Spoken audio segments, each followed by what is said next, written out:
Hello दोस्तों, कैसे हो आप लोग। तो हाल ही में 17 दिसंबर 2022 को सरकार के 4 साल कंप्लीट हो गए हैं। तो अशोक गहलोत सरकार के 4 साल जनता न्याल हुई है या फिर बेहाल हुई है, तो इसका पूरा विश्लेषण हम इस वीडियो में करने वाले हैं। तो वीडियो को लास्ट तक देखना। गहलोत सरकार के 4 साल का पूरा रिपोर्ट कार्ड है, जिसमें सरकार ने घोषणा पत्र में जो जो वादे किए थे, क्या सरकार ने अभी तक पूरे कर दिए हैं या फिर कौन से वादे अभी अधूरे हैं। कर्ज माफी, रोजगार, बिजली जैसे मुद्दों पर सरकार पास हुई है या फेल हुई है, इन सब की चर्चा डिटेल से इस वीडियो में करने वाले हैं। चलिए शुरुआत करते हैं वीडियो की। तो देखिए दोस्तों, राजस्थान सरकार के पिछले 4 सालों का कामकाज का जो भी पूरा विश्लेषण है, इस वीडियो में पूरे डाटा और फैक्ट्स के साथ किया गया है। चलिए देखिए, हाल ही में 17 दिसंबर 2022 को राजस्थान सरकार की, जो कांग्रेस की सरकार है राजस्थान में, अशोक गहलोत सरकार, उसने अपनी चौथी सालगिरह मनाई है। ठीक है, अब इस मौके पर अशोक गहलोत ने क्या कहा है कि पहली बार राजस्थान में सरकार के खिलाफ कोई माहौल नहीं है। यानी अशोक गहलोत का ये कहना है कि अभी माहौल है जो सरकार के खिलाफ नहीं है, वो भी पहली बार। यानी हमारा ही माहौल चल रहा है, कांग्रेस का ही माहौल चल रहा है और जनता सरकार के कार्यों से संतुष्ट है। साथ ही गहलोत ने यह भी दावा किया है कि उनकी सरकार ने घोषणा पत्र में जो भी वादे किए थे, उनका 70% वादे उन्होंने अभी तक पूरे कर दिए हैं। अब ये वास्तव में बात कितनी सच है कितनी झूठ है, ये हम आगे इस वीडियो में देखने वाले हैं, समझने वाले हैं। ठीक है, लेकिन गहलोत का कहना है कि उन्होंने 70% वादे जो उन्होंने किए थे घोषणा पत्र में चुनाव के टाइम पर, उन्होंने पूरे कर दिए हैं। ठीक, तो इस वीडियो में हम राजस्थान की कांग्रेस सरकार के 4 सालों का पूरा विश्लेषण करेंगे और जानेंगे कि जो अशोक गहलोत सरकार ने राजस्थान में पिछले 4 साल में राजस्थान की स्थिति क्या रही, मतलब राजस्थान का कैसा विकास हुआ, जीडीपी कितनी रही, राजस्थान की जो कानून व्यवस्था है वो कैसी रही, राजस्थान की योजनाएं कैसी रही, सारे एक्सपेक्ट से हम चर्चा करने वाले हैं इस वीडियो को पूरा एकदम फैक्ट्स के साथ। तो इस वीडियो में हम सरकार के कामकाज को अलग अलग श्रेणी के हिसाब से बांटेंगे, यानी अलग अलग कैटेगरीज के अंदर डिवाइड करेंगे। सरकार के जो भी अलग अलग कैटेगरियाँ होंगी उनके हिसाब से उनका विश्लेषण करेंगे और प्रत्येक श्रेणी में उनको 10 में से अंक देंगे। यानी कि कोई भी श्रेणी हम लेंगे और प्रत्येक श्रेणी के लिए 10 अंक है अधिकतम, और 10 में से हम उनको नंबर देने वाले हैं। फिर हम अंत के अंदर उन नंबरों का जो जोड़ करेंगे कि भाई टोटल जो नंबर बनेंगे उसमें से कितना नंबर जो सरकार को अभी बंद है या पास हुई है या फेल हुई। ठीक है ना, तो 10 प्रत्येक श्रेणी के लिए 10 अंक हम सरकार को देने वाले हैं, मतलब 10 में से अंक देंगे। फिर अंत में कुल अंक जोड़कर तय करेंगे कि राजस्थान सरकार अपने वादों पर कितनी पास हुई है और कितनी फेल, जनता के बीच सरकार की कितनी योजनाएं पास हुई है, वो सारी चीज़ें हम अंत के अंदर नंबर के माध्यम से मतलब अंक के माध्यम से डिसाइड करने वाले हैं। तो चलिए, इस वीडियो में हम निम्न श्रेणियों के आधार पर सरकार कामकाज का विश्लेषण करेंगे।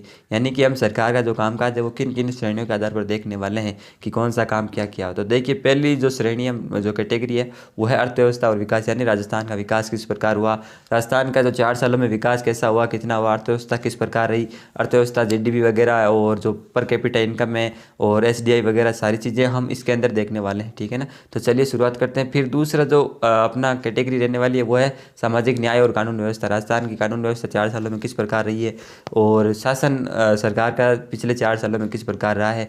रोजगार के मामले में हम सरकार की जो नीतियाँ वगैरह है वो किस प्रकार की रही है, उनकी भी हम चर्चा करेंगे, विश्लेषण करेंगे। फिर योजनाओं के बारे में हम जानकारी लेंगे और घोषणा पत्र के जो वादे कितने किए थे, कौन कौन से वादे घोषणा पत्र में कांग्रेस सरकार ने किए थे और कौन कितने पूरा हुए हैं, कितने अधूरे हैं, वो सारी चीज़ें हम इस वीडियो में देखने वाले हैं।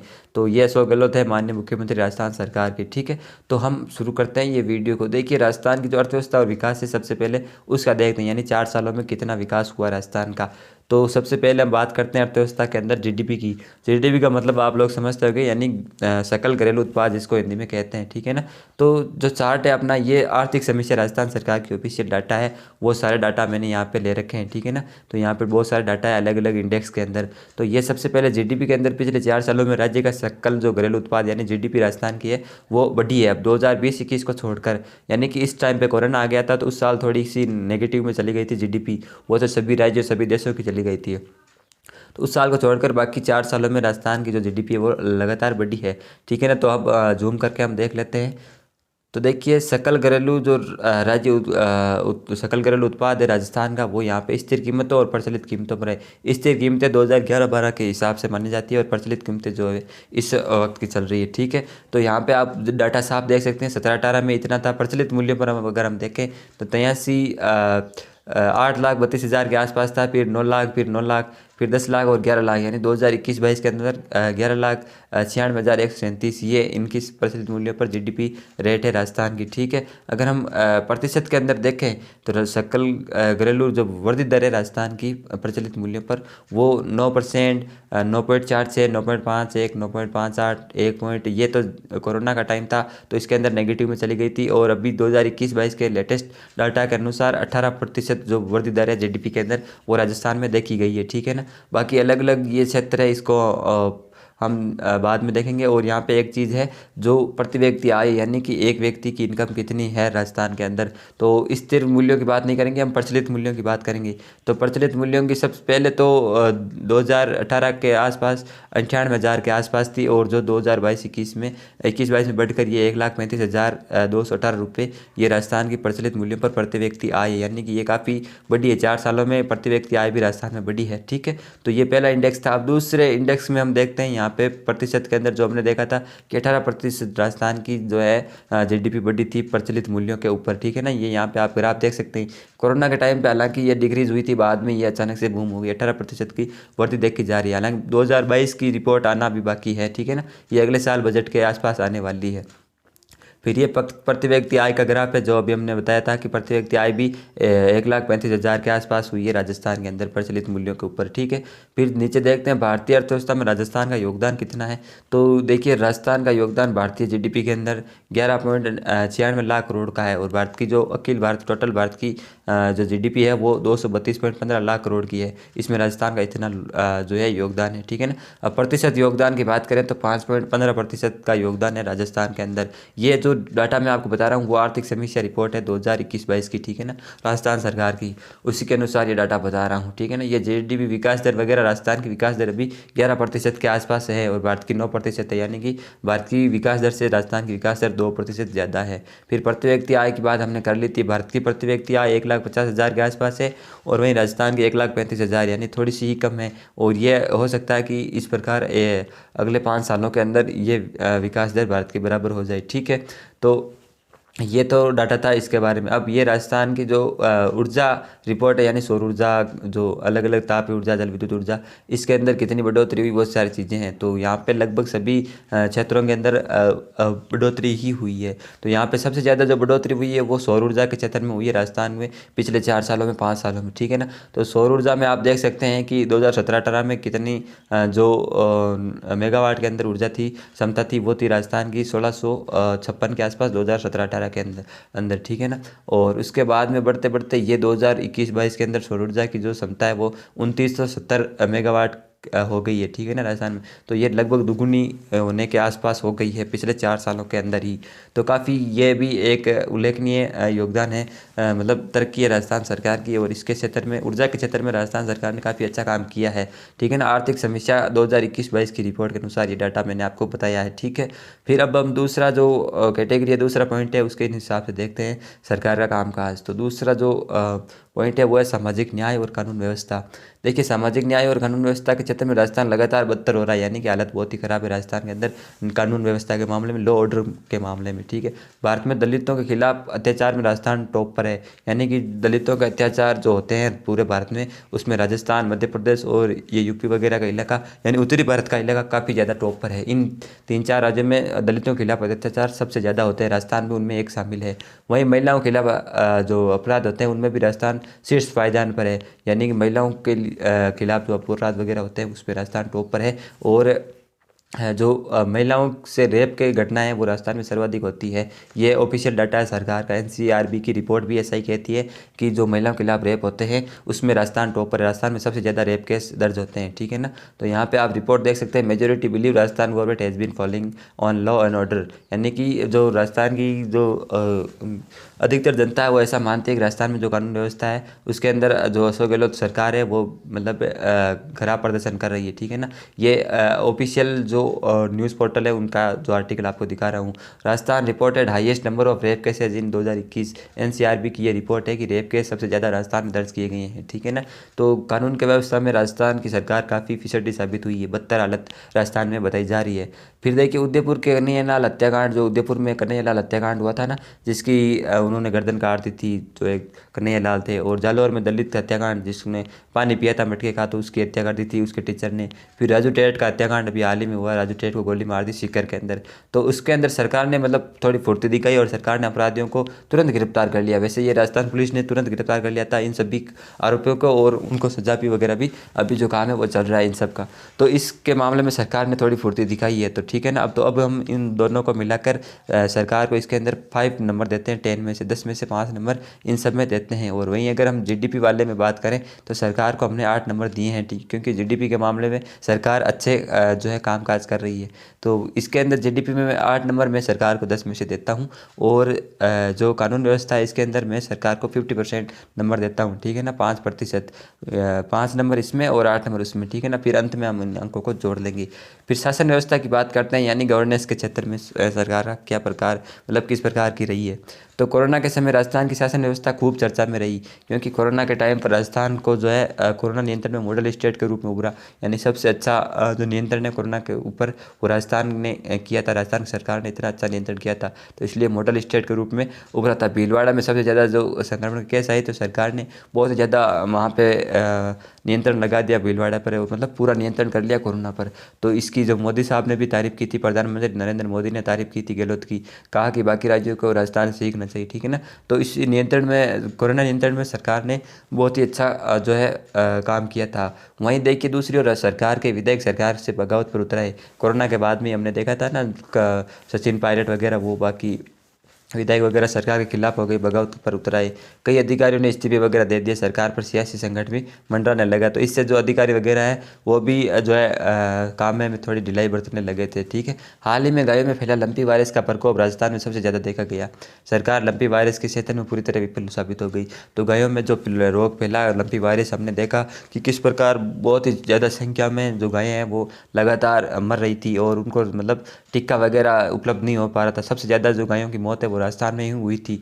तो लंपी वायरस के नियंत्रण में जो राजस्थान की सरकार है वो पूरी तरह से फेल साबित हो गई थी। सरकार ने जो गायों को बचाने के लिए समय पर कोई भी उपचार वगैरह नहीं किए थे, ठीक है। हालांकि अब टीके वगैरह उपलब्ध है, लेकिन उस समय बहुत ही ज़्यादा विफल हो गई थी हमारी सरकार, ठीक है ना। तो यहाँ पे आप आर्टिकल देख सकते हैं आज तक, ठीक है ना। और इस मामले में हम सरकार को मतलब जो गवर्नेंस के क्षेत्र में, शासन के क्षेत्र में हम सरकार को 6 नंबर देते हैं, यानी 10 में से 6 नंबर सरकार को गवर्नेंस के मामले में दिया जाता है हमारी तरफ से, ठीक है ना। कम ज़्यादा, अगर नंबर कम ज़्यादा है तो आप कमेंट में बताना कि इस क्षेत्र में सरकार को कितने नंबर दिए जा सकते हैं, ठीक है ना। तो आपकी राय भी हमारे लिए महत्वपूर्ण है। फिर बात आती है रोजगार की। तो सरकार ने अपने घोषणा पत्र में वादा किया था 2018 में कि हम बहुत ही ज़्यादा से ज़्यादा रोजगार देने का वादा करेंगे, मतलब ज़्यादा से ज़्यादा रोजगार देंगे। और जो बेरोजगार हैं उनको 3,000 रुपये तक का जो भत्ता भी हम देंगे। साथ ही रीट परीक्षा को पारदर्शिता से कराने का वादा भी सरकार ने अपने घोषणा पत्र में किया था 2018 में जब चुनाव हो रहे थे, ठीक है ना। तो लेकिन देखिए 2022 के आंकड़ों पर अगर हम नज़र डालें तो ये सरकार का खुद का डाटा है। सरकार जो पोस्टर वगैरह चिपकाती है जन सूचना पोर्टल पर और बाकी जगहों पर, तो उसी का ऑफिशियल डाटा है कि सरकार ने 4 सालों में 1,36,000 मतलब 1,36,00,000 नौकरियाँ दी है सरकार ने अब तक 4 सालों में। और 1.21 लाख पदों पर भर्तियाँ चल रही है, यानी 1,21,000 पदों पर भर्तियाँ भी कंटिन्यू अभी उनका काम चल रहा है। कहीं परीक्षा होनी है, रिजल्ट वगैरह आना बाकी है, इस प्रकार यानी उनमें प्रक्रिया चल रही है। और सरकार का ये कहना है 1 लाख पदों पर अभी भर्तियाँ प्रस्तावित है, यानी कि अगले साल के अंदर, 1 साल ही सरकार के पास बचा है, तो 1 लाख पदों पर हम इस साल भर्तियाँ निकालने वाले हैं। तो ये ऑफिशियल डाटा है सरकार की, ऑफिशियल रिपोर्ट है, ठीक है ना। लेकिन इन आंकड़ों की सच्चाई समुचित राजस्थान को पता है, यानी हम सब जानते हैं कि कितनी नौकरियाँ दी, कैसे परीक्षाएँ होती है। सरकार ने अब तक किसी भी परीक्षा का पेपर सही से तरीके से नहीं करवाया है। कहीं पर पेपर लीक हो जाता है, कहीं पर रिजल्ट नहीं आता है, और कई बार रिजल्ट आता है तो कोर्ट में वो भर्ती चली जाती है। कई पेपर लीक हो जाते हैं, बेरोजगारों को मतलब धरना प्रदर्शन करना पड़ता है, आंदोलन करना पड़ता है। सरकार को तब पता चलता है कि पेपर लीक हुआ था, आंदोलन करते हैं तब पता चलता है। और कई बार रिजल्ट के लिए भी आंदोलन करना पड़ता है, कई बार पेपर बंद करवाने के लिए आंदोलन करना पड़ता है, क्योंकि धांधलियाँ बहुत ज़्यादा एग्जाम के अंदर होती रहती है। रीट परीक्षा भी विवादों में रहती है। रीट परीक्षा को लेकर बहुत सारा विवाद सरकार को सामना करना पड़ा था। सरकार ने नकल विरोधी कानून भी बनाया था अभी पिछले साल ही, इस साल सरकार ने नकल के लिए कानून बनाया कि हम नकल नहीं होने देंगे परीक्षाओं में, और उनको जेल वगैरह देंगे, उनकी ज़मीनें हड़प कर लेंगी। लेकिन नकल विरोधी कानून आने के बाद भी परीक्षाओं में नकल वगैरह होने लगे, पेपर लीक होने चालू हुए, अभी बंद नहीं हुए। तो ये कानून कोई भी कारगर साबित नहीं हुआ। बेरोजगारों को अभी तक भत्ता भी नहीं मिला है, मतलब बहुत सारे लोगों को भत्ता नहीं मिला, बेरोजगारी भत्ता, और जिनको भी मिला है और उनको बहुत ही कम मात्रा मिला है। और जो सरकार ने इसके अंदर नई शर्तें जोड़ दी है कि आपको इंटर्नशिप करनी पड़ेगी, तो ये काम करना पड़ेगा, वो मिलेगा। मतलब ये योजना है जो लंबी खिंच गई है और रोजगार के क्षेत्र में सरकार एकदम फिसड्डी साबित हुई है, ठीक है ना। साथ ही सरकार ने प्रतियोगी परीक्षाओं में रोडवेज बसें जो निःशुल्क करी थी, यानी कि प्रतियोगी परीक्षा देने जाना है तो आप रोडवेज में फ्री में जा सकते हो। और परीक्षा के दौरान इस समय जो ये सिस्टम सरकार ने किया था फ्री बसों वाला, तो इस समय परीक्षाओं के टाइम पर इतनी अव्यवस्था होती है, इतना सिस्टम खराब हो जाता है बसों का कि जो आम नागरिक है, आम पब्लिक है, वो मतलब परेशान हो जाते हैं बसों में जाना। और भीड़ इतनी होती है, सरकार ने व्यवस्था की लेकिन आधी व्यवस्था की। रोडवेजों के अंदर बच्चों का मतलब आने जाने के लिए बहुत ज़्यादा समस्या करनी पड़ती है, क्योंकि फ्री कर रखी है तो बच्चे भीड़ के अंदर बसों में आते ही नहीं है, मतलब उसके अंदर फिट नहीं बैठते। तो फिर भी मतलब सरकार को और बसों की व्यवस्था करनी चाहिए थी इस समय, और या फिर सभी प्राइवेट और रोडवेज बसों को फ्री कर देना चाहिए था 1-2 दिन के लिए। लेकिन सरकार केवल रोडवेज बस से फ्री कर देती है, जिससे बाकी के जो आम नागरिक है, आम जनता है, उसको परेशानी होती है और बच्चे भी जो है सही से यात्रा नहीं कर पाते। तो सरकार ने कई भर्तियाँ निकाली ज़रूर है, लेकिन सही से किसी भी भर्ती को पूरा नहीं कर पाई है। कई भर्तियाँ कोर्ट में लंबित हो जाती है, आपको पता ही है कि कई बार कोर्ट भी अपने आप ही भर्तियों को कैंसिल कर देता है, क्योंकि उसके अंदर धांधली वगैरह के आरोप वगैरह सिद्ध हो जाते हैं। साथ ही सरकार ने संविदा कर्मियों को नियमित करने का वादा किया था, लेकिन अभी तक ये वादा भी सरकार ने पूरा नहीं किया है। ये भी सरकार ने वादा किया था 2018 के जब चुनाव थे, घोषणा पत्र में ये साफ साफ बात लिखी है कि संविदा कर्मियों को नियमित किया जाएगा, लेकिन सरकार ने अभी तक ये वादा अपना पूरा नहीं किया है। तो इस क्षेत्र में हम सरकार को टोटल नंबर देते हैं 3, 10 में से 3 नंबर सरकार को इस क्षेत्र में दिया जाता है, ठीक है ना। अब बात करते हैं सरकार की योजनाओं की, कि सरकार ने 4 सालों में जो योजनाएं चलाई है वो कितनी पास हुई है, कितनी जन कल्याणकारी साबित हुई है या नहीं हुई है। तो पिछले 4 सालों में सरकार ने कई जन कल्याणकारी योजनाएं शुरू की है, जिनमें से कई योजनाएं धरातल तक नहीं पहुंच पाई, क्योंकि कई योजनाएं तो नाम ही नहीं सुना हम लोगों ने, लेकिन बहुत सारी योजनाओं से जनता को काफ़ी फायदा हुआ है। तो सबसे पहले हम गहलोत सरकार की वो योजनाएं देखते हैं जो राष्ट्रीय स्तर पर पॉपुलर हुई है और जो जन कल्याणकारी साबित हुई है, यानी वास्तव में फ़ायदा मिला है जिन योजनाओं का, उनकी सबसे पहले हम बात करते हैं, उनको हम अलग से रेटिंग देंगे, ठीक। तो सबसे बड़ी योजना है जो राजस्थान सरकार की, और जिसका गहलोत वगैरह बाकी सब जो सरकार के कार्यकर्ता वगैरह है वो सब लोग प्रचार करते हैं, वो सबसे बड़ी योजना है मुख्यमंत्री चिरंजीवी स्वास्थ्य बीमा योजना, जिसके अंदर 10 लाख तक का फ्री कैशलेस बीमा और 5 लाख का जो दुर्घटना बीमा सरकार की तरफ से दिया जाता है। निःशुल्क इलाज प्राइवेट और सरकारी अस्पतालों में सरकार की तरफ से करवाया जाता है। तो ये योजना काफ़ी चर्चा में है पूरे भारत में भी और राजस्थान में भी, और अशोक गहलोत भी इस योजना को खूब बड़ा चढ़ाकर बताते हैं। हालांकि वास्तविकता में ये योजना अब तक बहुत ही लोगों को फायदा दे गई है, वास्तव में ये कारगर साबित हुई है। इस योजना के तहत देखो 27.60 लाख मरीजों को 3195 करोड़ का फ्री इलाज अब तक हो चुका है, यानी 27,60,000 मरीजों को अब तक इस योजना के तहत इलाज हो चुका है फ्री वगैरह, ठीक है ना। तो वास्तव में ये योजना बहुत ही कारगर साबित हुई है और जनता के लिए इलाज कराना बहुत ही ज़्यादा मतलब अब सुगम हो गया, आसान हो गया है। इसके साथ ही सरकार ने बजट में घोषणा की थी, 2022 का जो बजट आया था उसमें सरकार ने जो घोषणा की थी कि जो 1 जनवरी 2004 के बाद जो भी सरकारी कर्मचारी नियुक्त हुए हैं उनके लिए पुरानी पेंशन सिस्टम लागू किया जाएगा, ओपीएस यानी ओल्ड पेंशन स्कीम लागू किया जाएगा उन लोगों के लिए। तो इससे योजना को भी बहुत ही ज़्यादा मतलब सरकारी कर्मचारियों के लिए फ़ायदेमंद बताया जाता है, और इससे भी मतलब ये भी एक सरकार की मास्टर स्ट्रोक योजना बताई जाती है। तो इससे भी वास्तव में जो सरकारी कर्मचारी उनको फ़ायदा हुआ है। फिर तीसरी सरकार की बड़ी योजना थी वो थी राजीव गांधी जो ग्रामीण ओलंपिक खेल हुए थे, अभी इस साल ही हुए थे, 1 साल ही हुआ था। हालांकि इसको पहले चालू करना था मगर ये योजना होते होते लेट हो गई थी। फिर भी ये योजना इतनी बड़ी थी कि दुनिया का सबसे बड़ा खेल आयोजन ये था, 30 लाख लोगों ने इसमें भाग लिया पहली बार, ठीक है ना। शहरी ओलंपिक भी अब होने वाले हैं ग्रामीण ओलंपिक की तरह ही, वो 26 जनवरी 2023 से शहरों में ओलंपिक खेल खेले जाएंगे। तो ये योजना काफ़ी अच्छी थी। इससे अंतर्राष्ट्रीय स्तर पर खेलने वाले खिलाड़ियों को पुरस्कार और सम्मान भी राज्य सरकार की तरफ से दिया जाता है। जो रियो ओलंपिक, टोक्यो ओलंपिक वगैरह में जो खिलाड़ी खेले थे राजस्थान में, उनको 3 करोड़ रुपए की राशि वगैरह और घर वगैरह ज़मीन वगैरह भी सरकार की तरफ से दी जाती थी। तो ये सरकार का खेल के क्षेत्र में भी काफ़ी अच्छा प्रदर्शन रहा है। खेल और स्वास्थ्य के क्षेत्र में सरकार ने काफ़ी अच्छा प्रदर्शन किया है। फिर एक योजना जो मुझे काफ़ी अच्छी लगी सरकार की और वास्तव में काबिल तारीफ़ है ये योजना, जिसका नाम आप देख रहे हैं इंदिरा रसोई योजना। तो मुझे काफ़ी अच्छी लगती है ये योजना राजस्थान सरकार की पर्सनल तौर पर, ठीक है।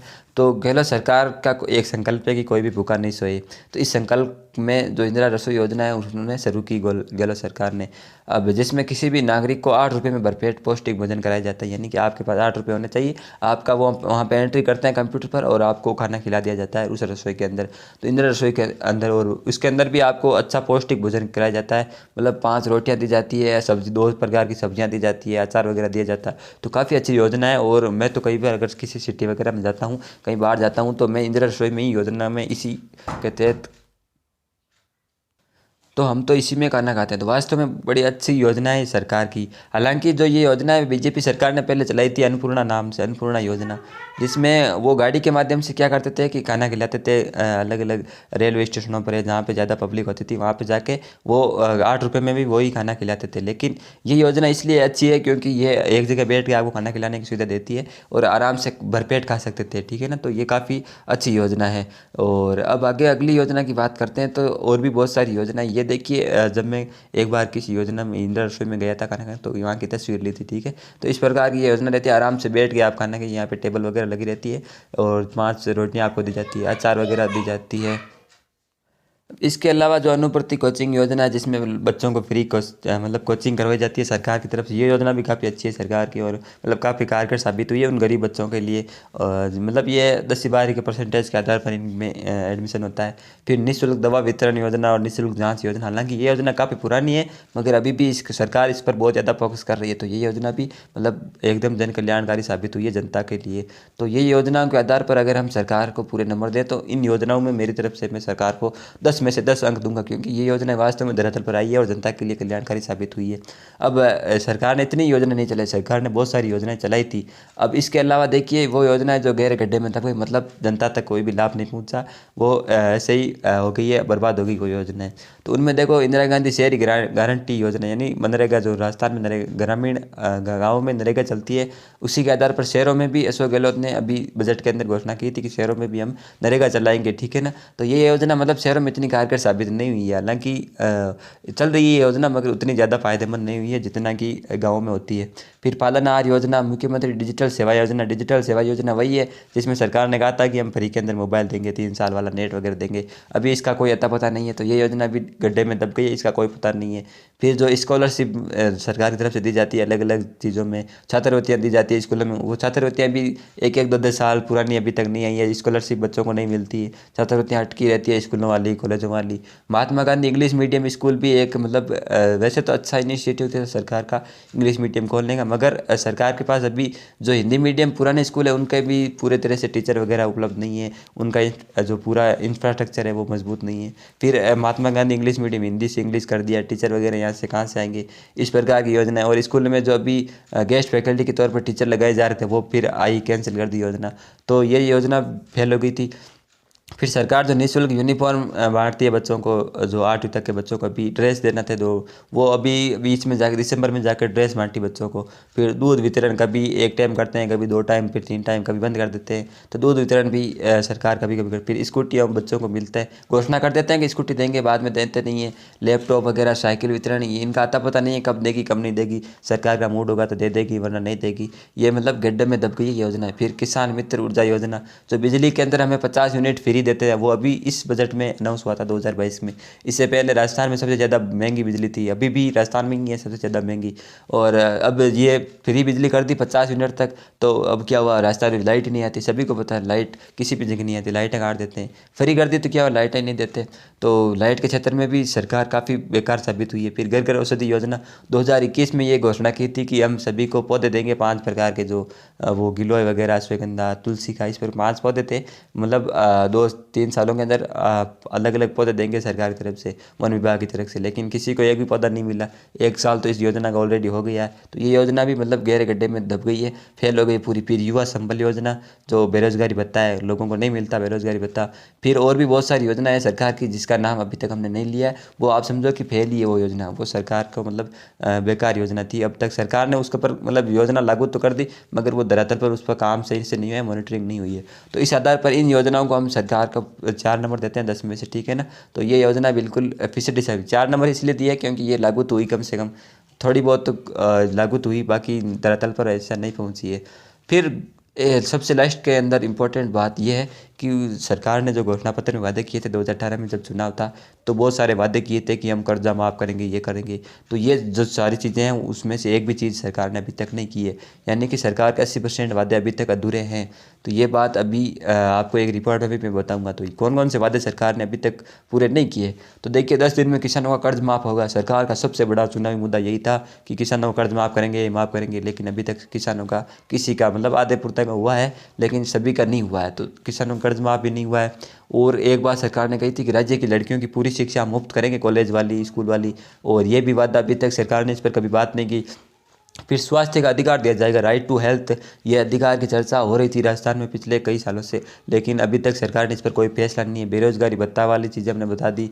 पत्रकार सुरक्षा कानून, कॉलेज में विशेष पढ़ाई पर फोकस होगा, रोजगार देने पर फोकस होगा। कृषि उपकरणों को जीएसटी से बाहर रखा जाएगा। किसानों को कम ब्याज पर लोन देंगे। सभी जिलों में आईटीआई और पॉलिटेक्निक कॉलेज होगी। सस्ती बिजली होगी। जवाबदेही कानून आएगा। ये सारी चीज़ें मतलब सरकार ने अभी तक इन पर कोई सोचा नहीं। ये अभी गड्ढे में पड़ी है, ये लंबित है मामला। अभी इस पर सरकार ने कुछ भी नहीं कहा है। जवाबदेही कानून का हमने एक वीडियो बनाया था, लेकिन सरकार अभी हो सकता है अगले बजट में ही जवाबदेही कानून पास कर दे। बाकी एमएसपी पर खरीद होगी, ये भी हमें पता है कितनी एमएसपी पर सरकार लेती है। ईस्टर्न राजस्थान कैनाल प्रोजेक्ट शुरू होगा, ये सरकार ने वादा किया था, लेकिन अभी तक सरकार मतलब केंद्र सरकार से उलझी पड़ी है इस मामले में कि केंद्र सरकार मंजूरी दे दे, पैसा दे दे, बजट दे दे, इस योजना से मतलब पूरी राज्य में जो पूरी जिले हैं राजस्थान के, उसमें ये पेयजल उपलब्ध कराने के लिए ये योजना है। फिर सभी गाँव में शुद्ध पेयजल होगा। ये हम सब लोग जानते हैं कि कितना पानी आता है, कितना नहीं आता है। संविदा कर्मियों को नियमित किया जाएगा। रीट परीक्षा आयोजन होगा। तो इन सब के बारे में हम सब लोग जानते हैं कि मतलब ये योजना किसी काम की नहीं है। ये जो वादे किए थे अभी तक पूरे इनमें 1% भी काम नहीं हुआ है, जो इतने घोषणा पत्र वादे किए थे। फिर एक वादा और रह गया था, नए जिले बनाएंगे, उपखंड बनाएंगे और तहसीलों का हम गठन करेंगे। ये शायद 2023 का जो बजट आएगा उसमें ये वादे पूरे कर सकते हैं नए जिले वाले, लेकिन अभी तक तो इसका काम पूरा नहीं हुआ है 4 सालों में। तो इसलिए हम इनमें 2 नंबर देते हैं सरकार को 10 में से, ठीक है ना। अब ये देखिए भास्कर की रिपोर्ट है, गहलोत सरकार के 80% वादे अभी तक अधूरे हैं, ठीक है ना। तो 80% वादे अधूरे ही हैं। और यहाँ पे कौन कौन से वादे अधूरे हैं, ये दैनिक भास्कर वालों ने अपने हिसाब से ये रिपोर्ट तैयार की है, यानी कि जैसा मैं नंबर दे रहा हूँ इस प्रकार से इन्होंने नंबर वगैरह दिए हैं। और इसमें सरकार को इन्होंने फर्स्ट डिवीजन से पास किया 60% अंकों से। हालांकि सरकार 60% अंकों से हमारे यहाँ पे पास नहीं होती। अभी मैं आपको बताऊंगा कि कितने नंबर बने हैं फाइनल, ठीक है ना। तो यहाँ पे देख लीजिए, ये कुल अंक हमने 70 बनाए, 10-10 जोड़ के हमने मतलब 7 इंडिकेटर पर हमने 70 नंबर दिए। टोटल अंक 70 है। सरकार को अभी तक जितने नंबर टोटल मिला के 38 नंबर प्राप्त हुए हैं सरकार को, यानी 70 में से 38 नंबर सरकार के आए हैं। अगर परसेंटेज की बात करें तो 54% सरकार के अंक आए हैं। तो अब ये सरकार 54% से पास हो रही है, फर्स्ट डिवीजन भी नहीं है, ठीक है ना। लगभग 55%, यानी कि ठीक ठाक है। सरकार एवरेज के हिसाब से चल रही है, ज़्यादा अच्छा भी प्रदर्शन नहीं है, ज़्यादा खराब भी नहीं है, ठीक है ना। अब आपका क्या विचार है इस बारे में, सरकार ने कौन सा काम नहीं किया, कौन सी चीज़ें नहीं करनी, कौन सी करनी चाहिए थी, वो सारी चीज़ें आप कमेंट में बताइए। मिलते हैं अगले किसी वीडियो में, तब तक के लिए जय हिंद जय भारत। पढ़ते रहिए, आगे बढ़ते रहिए। जय हिंद जय भारत।